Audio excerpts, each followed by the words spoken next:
Canal Entre Capas Book. Inscreva-se, é de graça. Compartilhe com os amigos. E curta o nosso conteúdo. Fazendo isso, você muito nos ajuda.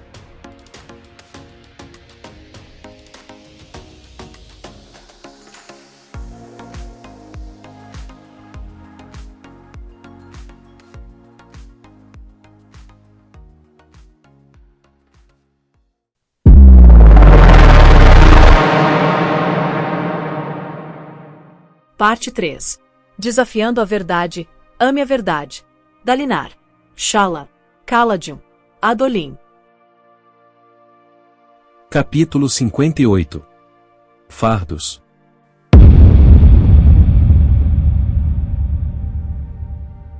Como guardião das pedras, passei a vida inteira procurando me sacrificar. Em segredo, me preocupo que esse seja o caminho dos covardes. A saída fácil. Da Gaveta 29, 5. Topázio.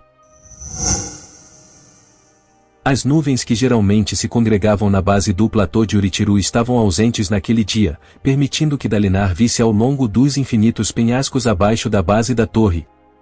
Ele não conseguia ver o chão, os penhascos pareciam se estender até a eternidade.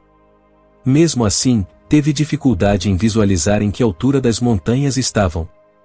As escribas de Navani podiam medir a altura usando o ar, de alguma maneira, mas seus números não o satisfaziam. Queria ver. Estavam realmente mais alto do que as nuvens sobre as planícies quebradas? Ou as nuvens ali nas montanhas pairavam mais abaixo? Quão contemplativo você se tornou na velhice, ele pensou consigo mesmo, adentrando uma das plataformas do sacro portal. Navani segurou seu braço, embora Taravangian e Adrotagia houvessem ficado para trás na subida da rampa. Navani fitou-o nos olhos enquanto eles esperavam. Ainda está incomodado com a última visão? Não era aquilo que o distraía no momento, mas ele a sentiu de qualquer modo. De fato, estava preocupado. Ódio. Embora o pai das tempestades houvesse retornado à sua maneira autoconfiante de antes, Dalinar não conseguia afastar a memória do poderoso Espreno ganindo de medo. Navani e Jasna haviam se banqueteado ansiosamente com seu relato do encontro com o Deus Sombrio, muito embora houvessem decidido não publicá-lo para disseminação mais ampla. Talvez tenha sido, de algum modo, outro evento planejado previamente, arrumado por honra para que você o encontrasse, disse Navani. Dalinar balançou a cabeça. Ódium parecia real. Eu realmente interagi com ele. Você pode interagir com as pessoas nas visões. Menos com o próprio Todo-Poderoso. Porque, segundo sua teoria, o Todo-Poderoso não podia criar um simulacro pleno de um Deus. Não. Eu vi a eternidade, Navani. Uma vastidão divina. Ele estremeceu. Por enquanto, haviam decidido suspender o uso das visões. Quem saberia o risco de levar a mente das pessoas para dentro delas e potencialmente expô-las a ódio? Lógico, não temos ideia do que ele pode e não pode tocar no mundo real, pensou Dalinar. Ele olhou para cima novamente, o sol de um branco ardente, o céu de um azul desbotado. Pensou que estar acima das nuvens lhe daria uma perspectiva maior. Taravangian e Adrotagia finalmente chegaram, seguidos pela estranha manipuladora de fluxos de Taravangian, a mulher de cabelo curto, Malata. Os guardas de Dalinar vinham na retaguarda. Ria o saudou. De novo. Não precisa me saudar toda vez que olho para você, sargento, disse Dalinar secamente. Só estou sendo bem cuidadoso, senhor. O homem de pele escura e coriácea saudou-o mais uma vez. Não quero ser reportado por desrespeito. Eu não mencionei seu nome, Riel. Todo mundo soube mesmo assim, Luminobre. Imagine só. Riel sorriu e Dalinar acenou para que o homem abrisse seu cantil, então verificou se havia cheiro de álcool. Está limpo dessa vez? Com certeza. O senhor me repreendeu da última vez. É só água. Então, você guarda o álcool. No meu cantil de bolso, senhor, disse Riel. Bolso da perna direita do uniforme. Mas não se preocupe, está bem abotoado e esqueci completamente que está ali. Vou encontrá-lo quando acabar o trabalho. Tenho certeza de que vai. Dalinar pegou Navani pelo braço e seguiu a Drotagia e Taravangian. Você poderia designar outra pessoa para fazer sua guarda, sussurrou Navani. Aquele homem ceboso é inadequado. Na verdade, gosto dele, admitiu Dalinar. Ele me lembra de alguns dos meus amigos dos velhos tempos. O edifício de controle no centro daquela plataforma tinha o mesmo formato dos outros, mosaicos no chão, mecanismo de fechadura em uma parede curva. Os padrões no chão, contudo, eram glifos em canto do alvorecer. Aquele edifício devia ser idêntico ao que ficava na cidade de Thailand e, quando ativado, poderia trocar de lugar com ele. 10 plataformas ali, 10 ao redor do mundo. Os glifos no chão indicavam que talvez fosse possível se transportar diretamente de uma cidade para outra sem passar por Urittiru. Eles não haviam descoberto como fazer isso e cada novo portal só trocava de lugar com seu gêmeo, e primeiro precisavam ser destrancados dos dois lados. Navani foi direto para o mecanismo de controle. Malata juntou-se a ela, olhando sobre o ombro de Navani enquanto esta mexia no buraco da fechadura, que ficava no centro de uma estrela de 10 pontas em uma placa de metal. Sim, disse Navani, consultando algumas anotações. O mecanismo é igual ao das planícies quebradas. Você precisa torcer isso aqui. Ela escreveu algo via telepena para a cidade de Thailand, então conduziu-os de volta para fora. Um momento depois, o próprio edifício lampejou, envolto por um anel de luz das tempestades, como o resquício de imagem de uma tocha sendo balançada no escuro. Então Kaladin e Shallan emergiram do portal. Funcionou! Disse Shallan, saindo do edifício saltitando de entusiasmo. Em contraste, Kaladin saiu com um passo firme. Transferir só os edifícios de controle, em vez da plataforma inteira, deve nos economizar luz das tempestades. Até agora, estávamos operando os sacroportais na potência máxima a cada transferência, disse Navani. Suspeito que não tenha sido o único erro que cometemos em relação a esse lugar e seus dispositivos. De qualquer modo, agora que vocês dois destravaram o portal Taileno do lado deles, devemos ser capazes de usá-lo à vontade. Com a ajuda de um radiante, naturalmente. Senhor, disse Kaladin para Dalinar, a rainha está pronta para encontrá-lo. Taravangian, Navani, Adrotagia e Malata adentraram o edifício, embora Shallan houvesse começado a descer a rampa rumo a Urittiru. Dalinar tomou Kaladin pelo braço enquanto ele fez menção de segui-la. O voo na dianteira da Gran Tormenta foi bem? Indagou Dalinar. Sem problemas, senhor. Estou confiante de que vai funcionar. Então, na próxima tempestade, soldado, vá até Kholinar. Estou contando com você e Adolin para que impeçam a Elhokar de fazer algo imprudente demais. Tome cuidado. Tem alguma coisa estranha acontecendo na cidade e não posso me dar ao luxo de perder você. Sim, senhor. Enquanto estiver voando, acene para as terras ao longo da bifurcação sul do rio Curva da Morte. Os parchemanos podem tê-las conquistado a essa altura, mas na verdade pertencem a você. Como assim, senhor? Você é um fractário, Kaladin. Isso torna pelo menos do quarto Dan, o que acarreta um título feudal. Elhokar lhe arrumou um belo terreno junto ao rio que reverteu para a coroa no ano passado, com a morte do seu luminobre, que não tinha herdeiros. Não é tão grande quanto algumas outras, mas é sua agora. Kaladin parecia atordoado. Há vilas nessa terra, senhor? 6 ou 7, uma cidade digna de nota.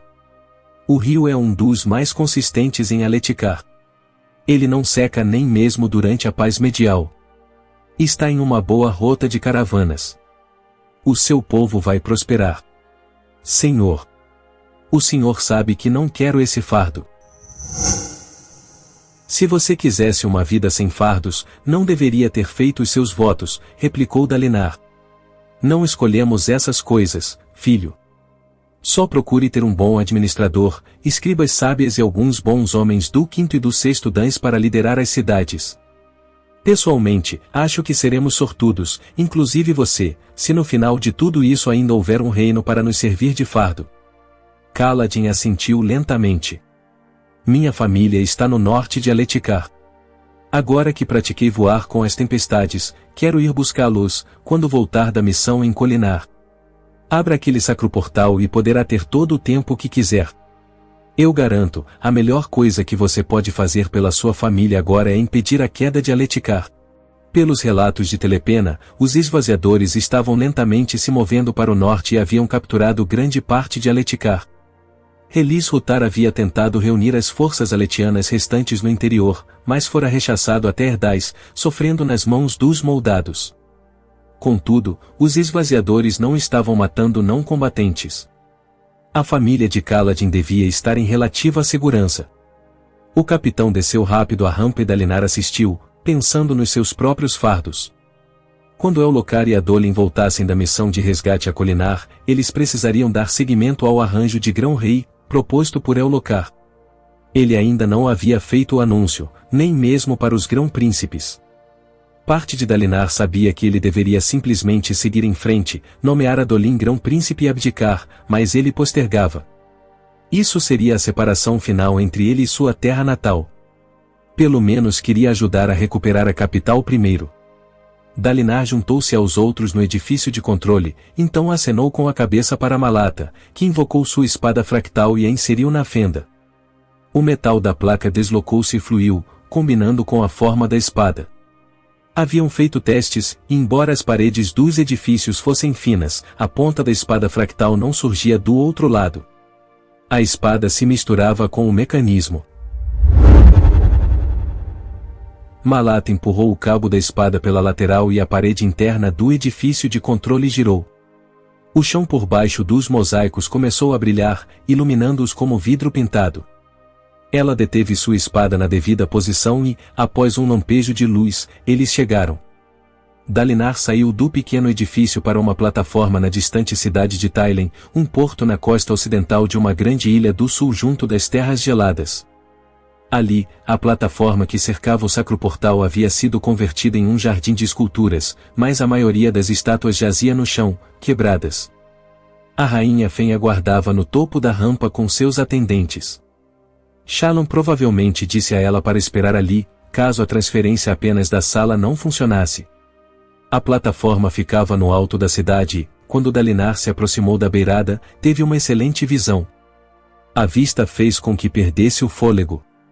A cidade de Thailen era uma metrópole em uma encosta, como Kharbrandt, disposta com os fundos contra uma montanha para se abrigar das gran-tormentas. Embora Dalinar nunca houvesse visitado a cidade, tinha estudado os mapas e sabia que a cidade de Thailen antes incluía apenas uma área junto do centro que chamavam de Distrito Antigo. Essa área elevada tinha uma forma distinta moldada pela maneira como as rochas haviam sido entalhadas, milênios atrás. A cidade cresceu muito desde então. Uma seção inferior chamada de Distrito Baixo se amontoava nas pedras ao redor da base da muralha, uma fortificação larga e atarracada a oeste, que corria dos penhascos de um lado da cidade até os sopés da montanha do outro. Acima e além do Distrito Antigo, a cidade havia se expandido em uma série de níveis semelhantes a degraus. Esses distritos altos terminavam em um majestoso distrito real no topo da cidade, que comportava palácios, mansões e templos. A plataforma do sacroportal estava nesse nível, na borda setentrional da cidade, junto dos penhascos que davam para o oceano. Outrora, aquele lugar teria sido impressionante devido à arquitetura magnífica. Naquele dia, Dalinar hesitou por um motivo diferente. Dezenas. Centenas de edifícios haviam desabado.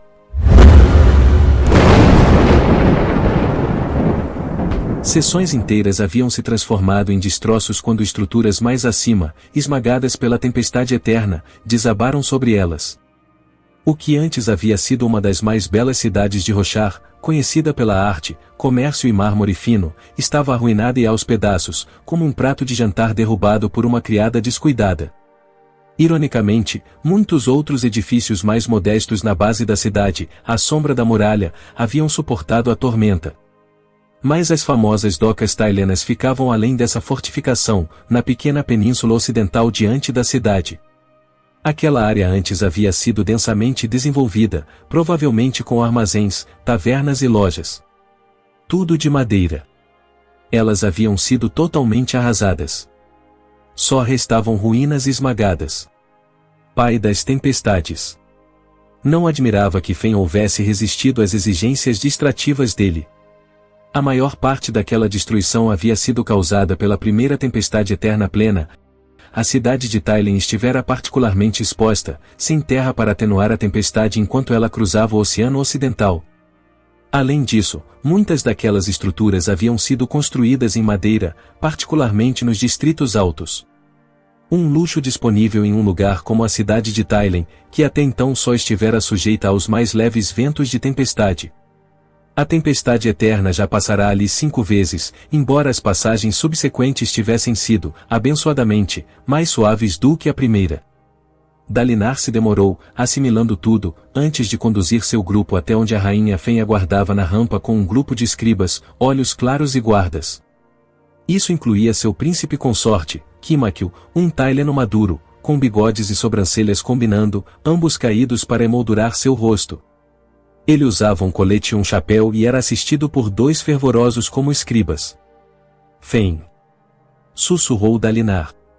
Sinto muito. Aparentemente, vivemos tempo demais no luxo, respondeu Fen, e ele ficou momentaneamente surpreso com o sotaque dela, que não estivera presente nas visões. Eu me lembro de me preocupar, na infância, que todo mundo nos outros países descobrisse como as coisas eram boas aqui, com o clima suave dos estreitos e as tempestades atenuadas. Imaginava que seríamos tomados por imigrantes algum dia. Ela se voltou para sua cidade e suspirou baixinho. Como teria sido viver ali?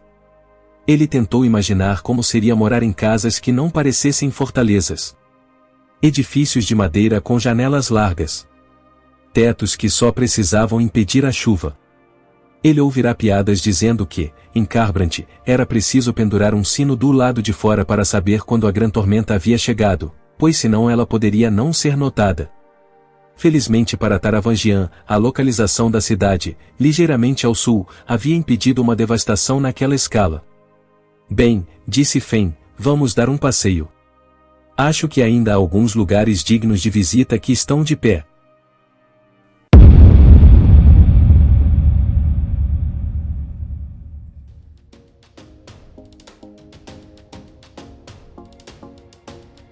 Canal Entre Capas Book. Inscreva-se, é de graça. Compartilhe com os amigos. E curta o nosso conteúdo. Fazendo isso você muito nos ajuda.